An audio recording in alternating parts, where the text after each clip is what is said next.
Kitie kwigwatira uhotani mbere rigini ya NLS thutha wa gukomia timu ya SS Asad bao 3-1 uhotani wa Mombasa Stars urakinyanirio ni athaki Ramadha Salim Marina Brian Muraya.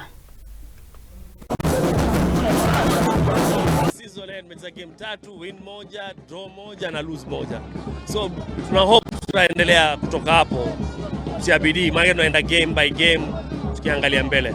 Hii ni furaha kwamba kwangu kuona wawekezaji wameanza kujitokeza sasa kusaidia vilabu vyetu ambavyo viko kwa ngazi ya juu ya mpira hapa kwetu Kenya. Na ni furaha zaidi kwamba ningependa kusema wengine pia zaidi wangejitokeza sana ili tuone kwamba mwakani karibu tuone kama timu 3 hapa Pwani ambazo zitaweza kwenda Premier League. Na iko nia na iko hari. Na nimefurahi sana kwamba kuona pia mashabiki wamejitokeza kwa wingi. Lao wamepona kupiga kijana Jumae. Anaitundika wavu.